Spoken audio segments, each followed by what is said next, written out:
ராகவ் வந்து ரொம்ப டென்ஷனாக இருக்குத பார்த்து பார்த்து ரசிக்கிறாரு முரளி. முரளிக்கு சந்தோஷத்துக்கு அளவே இல்லை. அவ்வளோதான், இதுக்கப்புறம் இவன் கதை முடிஞ்சுது, இதுக்கப்புறம் வந்து ஒன்றுமே பண்ண முடியாது, சீக்கிரமாகவே இவன் மேலே போக வேண்டியதுதான் அப்படின்னு சொல்லிட்டு சந்தோஷப்பட்டுட்டு இருக்காரு. என்ன பண்ணுறதுன்னு தெரியாமல் தவிச்சிட்ருக்காங்க. நம்ம வந்து அபி அபி என்ன பண்ணுறாங்க, போலீஸ் ஸ்டேஷனில் சொல்ல போகிறாங்க. அங்கேயும் சொல்ல முடியல, அவன் மிரட்டிகிட்டே இருக்காங்க ஃபோன் பண்ணி. அதனால் என்ன பண்ணுறது அவங்களும் தவிச்சிட்ருக்காங்க. அபி ரொம்ப தவிக்கிறாளே, என் செல்லம் தவிக்கிறாளே, என்ன பண்ணுறது, வேறு வழி இல்லையே, என் செல்லம் கொஞ்ச நாள் தவிக்கட்டும், அப்போ தான் இந்த வீட்டை விட்டு போவா அப்படின்னு சொல்லிட்டு முரளியும் யோசிச்சுட்டு இருக்காரு. இந்த சூழ்நிலை அபி வந்து ராகவ் கிட்ட சொல்லணும்னு பார்க்குறாங்க. ராகவ் ரொம்ப வந்து அப்நார்மலாக இருக்கிறத பார்த்துட்டு ரொம்ப டென்ஷன் ஆகிடுறாங்க. என்ன ஆச்சுன்னு தெரியல ராகவுக்கு அப்படின்னு சொல்லிட்டு சொல்லும்போது ராகவ் ரொம்ப உடம்பு சரியில்லாமல் ஆயிடுறாரு. அபி வந்து டாக்டர் கிட்ட கூட்டின்னு போயிட்டு காட்டுறாங்க. அப்போ தான் தெரிய வருது ராகவுக்கு வந்து ஓவராக பிபி எகிரி இருக்குன்னு சொல்லிட்டு. அதை பார்த்து அபி அதிர்ச்சி அடைகிறாங்க. இதுக்கு என்ன காரணம்னு சொல்லிட்டு அபி கண்டுபிடிக்கிறாங்க. பிபி டேப்லெட் மாறி இருக்கிறது எல்லா விஷயத்தையும் அபி கண்டுபிடிச்சிடுறாங்க. அடுத்து வந்து அபி வந்து என்ன பண்ணுறாங்க, பிபி டேப்லெட்டை மாற்றி வந்து ராகவுக்கு கொடுத்து அவரை சரி பண்ணுறாங்க. ராகவும் சரியாயிடுறாரு. அடுத்து வந்து அபிக்கு என்ன ப்ராப்ளம்னு சொல்லிட்டு ராகவ் வந்து கேட்குறாரு. இங்கே வந்து அபி எல்லா விஷயத்தையும் சொல்கிறாங்க. அதை கேட்டு ராகவ் வந்து நீ கவலைப்படாத அபி, இதுலேருந்து கண்டிப்பாக ஒன்று நான் மீட்டு எடுப்பேன், நீ கவலைப்படாத, அந்த வந்து இந்த மாதிரி ஆளுங்களுக்கெல்லாம் சும்மாவே விடக்கூடாது அப்படின்னு சொல்லிட்டு யோசிக்கிறாங்க.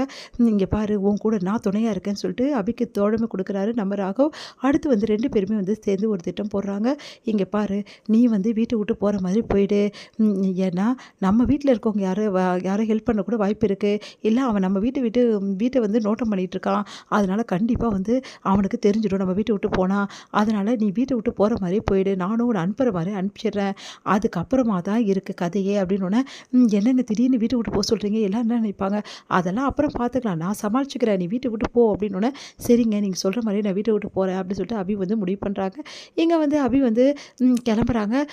பெட்டி படிக்கலாம் எடுத்துகிட்டு. அதை பார்த்துட்டு எல்லாரும் என்னங்க அபி என்ன போகிற எங்கே போகிற அப்படின்னோடனே, எனக்கு இந்த வீட்டில் இருக்கவே பிடிக்கல, ராகவ் என்கிட்ட நடந்துக்கிற விஷயம் கொஞ்சம் கூட சரியில்லை அப்படின்றாங்க. அது கேட்டு எல்லாரும் ஏன் ராகவ் இப்படி பண்ணுற அப்படின்னோடனே, இங்கே பாருங்கள், அவள் போனால் போது, அதுக்காக தேவையில்லாமல் டென்ஷன் ஆகாதீங்க, முதல்ல அவள் கிளம்பட்டும், அவள் ரொம்ப தான் ஓவராக போயிட்டுருக்கா அப்படின்னு ராகவ் சொல்கிறாரு. எவ்வளோ வந்து சமாதானப்படுத்தி பார்க்குறாங்க லக்ஷ்மி பாட்டி எல்லாருமே. ஆனால் அபி சமாதானம் அப்படி இங்கே விட்டுருங்க ப்ளீஸ், தயவு செய்து விட்டுருங்க, இவ்வளோ நாள் நான் பொறுமையாக இருந்தேன், இதுக்கப்புறம் நான் பொறுமையாக இருக்க மாட்டேன்னு சொல்லிட்டு அபி வீட்டை விட்டு போயிடுறாங்க.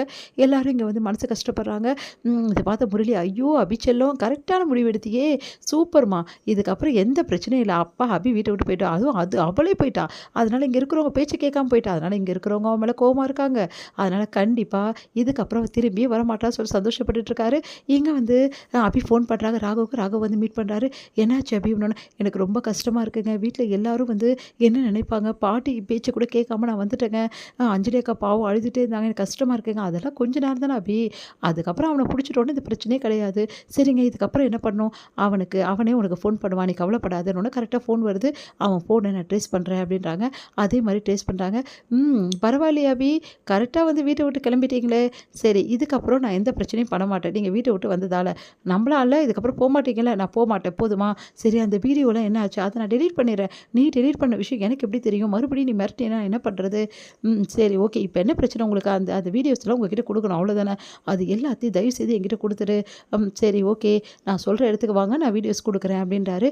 அதன்படி வந்து ராகவ் வந்து போலீஸ் எல்லாருமே வர வச்சு வந்து அந்த ஆளை வந்து ட்ரேஸ் பண்ணுறதுக்காக வெயிட் பண்ணிட்டு இருக்காரு. அந்த ஆளும் வராரு. போகும்போது கரெக்டாக ட்ரேஸ் பண்ணி சூப்பராக பிடிச்சிடுறாங்க அந்த ஆளை. எவ்வளோ தைரியமாக தான் இப்படிப்பட்ட வேலையை பண்ணுவடான்னு சொல்லிட்டு பலார் நல்லா அரைகிறாங்க. அதுக்கப்புறம் அவனை வந்து பிடிச்சி நல்லா அடிக்கிறாங்க.